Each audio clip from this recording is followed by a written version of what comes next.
మీ అంచనా కూడా అది. ఇక పిఠాపురం అసలు మిగిలిన 174 నియోజకవర్గాలు ఒక ఎత్తు చందు గారు,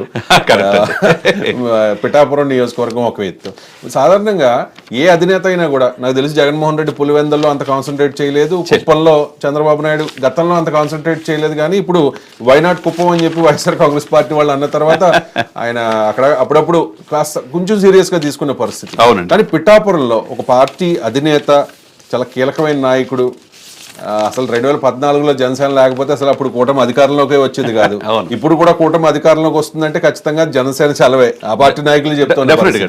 అటువంటి నియోజకవర్గంలో, పిఠాపురం నియోజకవర్గంలో ఫైట్ ఏ రకంగా ఉంటుంది? పవన్ కళ్యాణ్ చెప్తూ ఉన్నారు, జనసేన నాయకులు చెప్తూ ఉన్నారు, నాగబాబు చెప్తూ ఉన్నారు, చాలా మంది పవన్ కళ్యాణ్ సపోర్ట్ చేసిన, పార్టీలకు అతీతంగా సపోర్ట్ చేసిన ఒక సామాజిక వర్గం నాయకులు, ఆ సంఘాల ప్రతినిధులు చెప్తూ ఉన్నారు ఖచ్చితంగా 1,00,000 మెజారిటీ అని చెప్పి. లాస్ట్ మినిట్ వరకు కూడా వచ్చి అక్కడికి ఓట్లు వేశారు. కాబట్టి గతంలో తక్కువ పర్సెంటేజ్ 81% అనుకుంటా 2019, 86.63, ఇప్పుడు 86.87.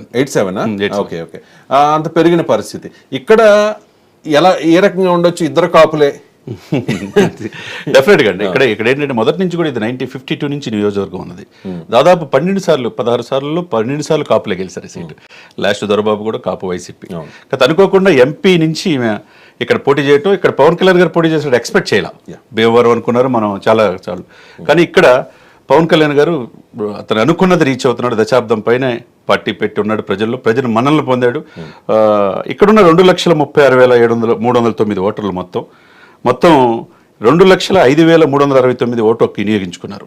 ఎక్కువగా అంటే ఎప్పుడు లేని విధంగా 86.87% పోలైంది. సాక్షాత్తు జగన్మోహన్ రెడ్డి గారు వచ్చి మా అక్కని తల్లి లాంటి గీతా గారిని గెలిపించమని చెప్పి డిప్యూటీ సీఎం చేస్తానన్నా కానీ అక్కడ అది తీసుకోవాలి. గోదావరి జిల్లా ప్రజలు ఏంటంటే చాలా సిస్టమేటిక్. ఆ గోదావరి జిల్లా శాంతి కమ్ముకులు అక్కడ వచ్చాడు పవన్ కళ్యాణ్, మా జిల్లా ఓన్ చేసేసుకున్నారు ఆయన్ని. చేసుకోబట్టి యంగ్స్టర్స్ ఎక్కువగా చివరికి ఎన్ఆర్ఎస్ కూడా ఒక వారం ముందు వచ్చి ప్రచారం చేయడం కావచ్చు, అన్ని కలిసి వచ్చి చివరికి జగన్మోహన్ రెడ్డి గారు ఇంతమంది పవన్ కళ్యాణ్ మీద దాడి చేయాలా, ఇంతమంది చేయాలా అనే ఆలోచన వల్ల కలిగి లోకల్గా మా మనిషి పవన్ కళ్యాణ్ ఓన్ చేసుకోబట్టి దాదాపు 60 నుంచి 70,000 మెజార్టీతో గెలవబోతున్నాడు. 60,000 తగ్గకుండా ఆయన గెలవబోతున్నాడు. చివరి క్షణంలో జగన్మోహన్ రెడ్డి గారు వెళ్ళటం, వంగాగీత గారి యొక్క ఇది కావచ్చు, ఆమె ఎంపీగా ఉన్నప్పుడు 4 సంవత్సరాల్లో ఏ రోజు రాలేదు. చివరికి వర్మ గారు కంప్లీట్ 100% సపోర్ట్ చేశాడు. వర్మ గారు కరోనా టైంలో ప్రతి ఫ్యామిలీకి ఒక 50 కేజీలు బియ్యం ఇవ్వటం, మంచి పేరుంది ఆయనకి టీడీపీ క్యాడర్. ఆయన కూడా నిన్ను దగ్గర తీసుకుంటాను, ఎమ్మెల్సీని చేసుకుంటానని అనటం. చివరికి కుప్పంకి ఎట్లయితే చంద్రబాబు నాయుడుకి శాశ్వత చిరునామానో, పులివెందుల జగన్మోహన్ రెడ్డి గారి ఎట్లా శాశ్వత చిరునామానో, పిఠాపురం పవన్ కళ్యాణ్ గారికి శాశ్వత చిరునామాగా అవబోతుంది. అంటే వర్మ మంచి క్రెడిబిలిటీ ఉన్న నాయకుడు, క్రెడిబిలిటీ ఉందండి. గతంలో ఒకసారి టికెట్ ఇవ్వకపోతేనే ఆయన ఇండిపెండెంట్ గా పోటీ చేస్తే 90,000 మెజారిటీ, 90,000 ఓట్లు దక్కించుకున్న పర్సన్.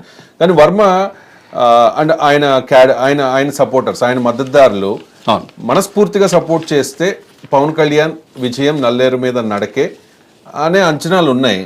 మరి ఇప్పటికీ కూడా కొంతమంది అనుమానం వ్యక్తం చేస్తున్నారు. వైసీపీ వాళ్ళు తప్పితే ఇంకెవరు డౌట్ పడుతున్నారు. ఆయన వర్మ మాట్లాడిన ఒక వీడియో చూశాను రీసెంట్ గా. పవన్ కళ్యాణ్ గారితో జర్నీలో నేను చాలా నేర్చుకున్నాను, ఒక గొప్ప మహోన్నతమైన వ్యక్తి, సామాజిక స్పృహ కలిగిన నాయకుడు అంటూ చాలా అంటే నాయకుడు, టీడీపీకి కూటమికి నాయకుడు. చంద్రబాబు నాయుడు గారు జైల్లో, రాజమండ్రి జైల్లో ఉన్నప్పుడు 55 రోజులు అన్కండిషనల్ గా సపోర్ట్ చేసిన గొప్ప వ్యక్తి, దేశానికి కావాలి, ఆయన మనం గెలిపించుకుందాం అనటం ప్రజలు ఓన్ చేసుకున్నారు ఇక్కడ పిఠాపురం. రైట్. మరి వంగాగీత గారిని ఎందుకు తిరస్కరిస్తున్నట్టు? వంగాగీత గారు ఎందుకంటే ఆమె తీసుకున్న స్టెప్ ఎంపీగా చేసినప్పుడు, ఎంపీ పరిధిలో ఇప్పుడు కాకినాడ ఎంపీ అంటే మీకు తెలుసు, కాకినాడ రోడ్లో అర్బన్, పిఠాపురం, ప్రత్తిపాడు, జగ్గంపేట, తుని అన్ని ఉంటాయి. అన్ని 7 నియోజకవర్గాల్లో ఆమె ఏంటంటే ముఖ్యంగా పిఠాపురంని ఆమె ఎక్కువ కాలం రాలేదు. కరోనా టైంలో మమ్మల్ని దగ్గర తీసుకోలేదు. ఇప్పుడు ఎలక్షన్లో పోటీ చేసింది కాబట్టి మా దగ్గరికి వచ్చిందనే భావన వాళ్ళకి కలిగింది. దాన్ని బట్టి ఆమె అదే సమాజవర్గం, ఇదే చిరంజీవి గారు, పవన్ కళ్యాణ్ గారు 2009లో ప్రజారాజ్యం అప్పుడు అక్కడ ప్రజారాజ్యం తరపున ఆమె ఎమ్మెల్యే అయింది. వాళ్ళు హక్కును చేర్చుకున్నారు, ఆ రోజు గుర్తించారు. కానీ ఇప్పుడు సాక్షాత్తు పవన్ కళ్యాణ్ గారు చేశాడు కాబట్టి పార్టీ అధ్యక్షుడు ఆయన్ని దగ్గర తీసుకుందామని కాపులు ఒకటే వన్ సైడ్ అయిపోయారండి. గోదావరి జిల్లాలతో పాటు పవన్ కళ్యాణ్ ఎందుకు కష్టపడుతున్నాడు, ఎందుకు దశాబ్దం పైన పార్టీ పెట్టాడు, ఈయన గెలిపించుకోకపోతే ఇప్పుడు కూడా ఎట్లా మార్పు కోసం మనం చూడాలి కదా. మన జిల్లా వెస్ట్ గోదావరిలో పక్కనున్న మొగల్తూరులో పుట్టిన వ్యక్తి కాబట్టి వీళ్ళ ఫ్యామిలీ అంతా అది కలిసి వచ్చిందనమాట. ఆ విధంగా వంగాగీత గారిని అదే సమాజవర్గం అయినా కానీ ఆమెని తీసుకోవాలి.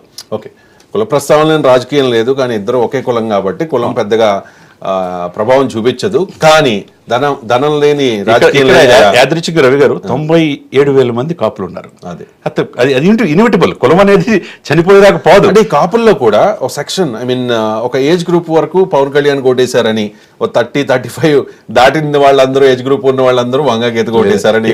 ఇక్కడ జరిగింది 80% పవన్ కళ్యాణ్ వేశారు. కులాలకు అది ఏజ్ ఫ్యాక్టర్ అతీతంగా ఆమె వైపు వేసిందంటే ఇక్కడ ఎస్సీ బీసీలో కొంత సామాజిక వర్గం ఓన్లీ 10%, 5 to 10% మాత్రమే కాపులు ఆమెకి వేయగలిగారు. రైట్ అండి. అండ్ ఇంకా అంటే చాలా మంది చెప్తూ ఉన్నారు, అక్కడికి వెళ్ళిన మిత్రాలు అవ్వచ్చు, లేకపోతే అక్కడ నుంచి రిపోర్ట్ చేసిన మా ప్రతినిధులు అవ్వచ్చు, అక్కడ ధన ప్రవాహం చాలా ఎక్కువగా జరిగింది అని చెప్పేసి. అంటే జనసేన పార్టీ కూడా అక్కడ డబ్బులు పంచింది. అవునా, ఒప్పుకుంటారా?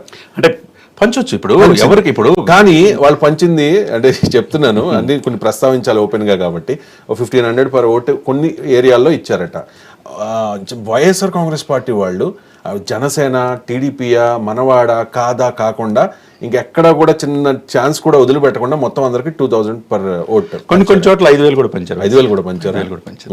చాలా భారీ ఎత్తున. ఇప్పుడు బెట్టింగ్ కూడా అంత భారీ ఎత్తున పంచినప్పుడు IPL కి మించి బెట్టింగ్ ఇది జరుగుతుంది సార్. దాదాపు రాష్ట్ర వ్యాప్తంగా 20,000 కోట్లు బెట్టింగ్ జరిగితే ఒక్క పిఠాపురమే 5,000 కోట్లు బెట్టింగ్ జరుగుతుంది. మీరు ఆశ్చర్యపోతారు. 5,000 కోట్లు అది పరిస్థితి అనమాట. రైట్ అండి. అంటే ధనం ప్రభావం చూపించి డెఫినెట్ గా ధనం ఎక్కువ పంచారు కదా. ఎక్కువ పంచిన ఇక్కడ ఏంటంటే మనిషి క్యారెక్టర్, క్రెడిబిలిటీ, కెపాసిటీ. దశాబ్దం పైన సొంత డబ్బు ఖర్చు పెట్టి కోట్ల రూపాయలు కౌలు రైతులకి 34 కోట్లు ఇచ్చాడు. ఎక్కడో ఉద్దానం బాధితులు, గోదావరి జిల్లా మత్స్యకారుల సమస్యలు కావచ్చు, ఏ సమస్య ఉన్నా తక్షణం స్పందించే హృదయం ఇతనికి ఉన్నప్పుడు ఎందుకు ఇతను మనం అసెంబ్లీలోకి అడుగు పెట్టకూడదు, ఈయనతో పాటు ఎమ్మెల్యేలు ఎందుకు గెలిపించకూడదు అనే భావన ప్రజలు. అంటే పవన్ కళ్యాణ్ గారు చెప్పింది చేస్తున్నారు అనమాట. ఎందుకంటే డబ్బులు ఎవరైనా పంచి తీసుకోమని మాట. సో అది పిఠాపురం ఖచ్చితంగా 60,000 to 70,000 ఓట్స్ మెజారిటీతో పవన్ కళ్యాణ్ గెలుస్తారు అనేది చంద్ర శ్రీనివాస్ గారు చెప్తోంది. కానీ ఆత్మసాక్షి రిపోర్ట్ ప్రకారం వాళ్ళు ఇచ్చిన దాని ప్రకారం ఇక్కడ టఫ్ ఫైట్ ఉంటుందని వాళ్ళు ఇచ్చిన రిపోర్ట్. చూద్దాం మరి.